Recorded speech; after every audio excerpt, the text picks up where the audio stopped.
Hi hello ನಮಸ್ತೆ friends, ನೀವು ನೋಡ್ತಾ ಇದ್ದೀರಾ info with VK YouTube channel. ನೀವೆಲ್ಲ ಬಹಳ ಕಾತುರವಾಗಿ ಕಾಯ್ತಿದ್ದಂಥ SLC ರಿಸಲ್ಟ್ ಈಗ ಪ್ರಕಟಗೊಂಡಿದೆ. ಅದನ್ನ ಯಾವ ರೀತಿ ಚೆಕ್ ಮಾಡ್ಕೊಳ್ಳೋದು ಅಂತ ನಿಮಗೆ ತಿಳಿಸ್ಕೊಡ್ತೀನಿ. ಅದಕ್ಕೇನಾದರೂ ನೀವು ರಿಸಲ್ಟ್ನ ಕ್ಲಿಯರಾಗಿ ಹೇಗೆ ಚೆಕ್ ಮಾಡ್ಕೊಳ್ಳೋದು ಅಂತ ಗೊತ್ತಾಗಬೇಕು ಅಂತ ಹೇಳಿದ್ರೆ ವೀಡಿಯೋನ ಫುಲ್ಲು ನೋಡಿ, ಮಧ್ಯೆ ಸ್ಕಿಪ್ ಮಾಡಬೇಡಿ. ಹಾಗೆ ನನ್ನ ಚಾನಲ್ಗೆ ಯಾರು ಸಬ್ಸ್ಕ್ರೈಬ್ ಆಗಿಲ್ವೋ ದಯವಿಟ್ಟು ಸಬ್ಸ್ಕ್ರೈಬ್ ಮಾಡಿ, ಬೆಲ್ಲೈಕನಲ್ಲಿ ಆಲ್ ಆನ್ ನೋಟಿಫಿಕೇಷನ್ನ ಕ್ಲಿಕ್ ಮಾಡಿ.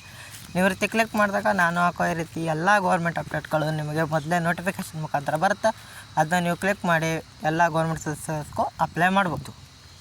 ಹಾಗಾಗಿ ಇಂಪಾರ್ಟೆಂಟ್ ಇನ್ಫಾರ್ಮೇಷನ್ಗೆ ಒಂದು ಲೈಕ್ ಕೊಡಿ.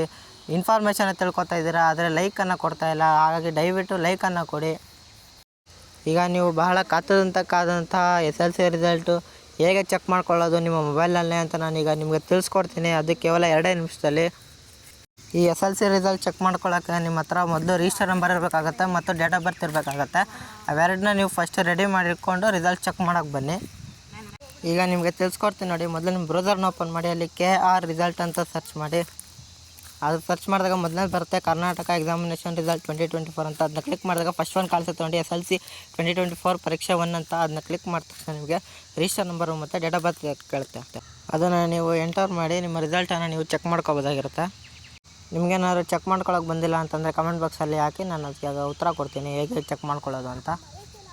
ಇದನ್ನ ನಿಮ್ಮ ಫ್ರೆಂಡ್ಸು ಫ್ಯಾಮಿಲೀಸು ಕಳಿಸಿ, ಅವರು ಈ ವಿಡಿಯೋನ ನೋಡಿ ಹೇಗೆ ರಿಸಲ್ಟ್ ಚೆಕ್ ಮಾಡ್ಕೊಳ್ಳೋದು ಮೊಬೈಲಲ್ಲೇ 2 ನಿಮಿಷದಲ್ಲಿ ಅಂತ ತಿಳ್ಕೊತಾರೆ. ಹಾಗಾಗಿ ಮರಿದೇನೆ ಕೆಳಗಡೆ ಶೇರ್ ಅನ್ನೋ ಬಟನ್ ಇರುತ್ತೆ, ಅದನ್ನ ಕ್ಲಿಕ್ ಮಾಡಿ. ಹಾಗೂ ಇದೇ ರೀತಿ ಕಂಟೆಂಟ್ಗಳಿಗೆ ನನ್ನ ಚಾನಲ್ನ ಸಬ್ಸ್ಕ್ರೈಬ್ ಆಗಿ. ಹಾಗೂ ಇಂಥ ಕಂಟೆಂಟ್ಗಳು ಕೊಡೋ ನನ್ನ ಚಾನಲ್ಗೆ ಲೈಕ್ ಮಾಡೋದನ್ನ ಮರಿಬೇಡಿ. ಸಿಗೋಣ ಮುಂದಿನ ಇನ್ಫಾರ್ಮೇಟಿವ್ ವಿಡಿಯೋದಲ್ಲಿ. ಬಾಯ್ ಬಾಯ್.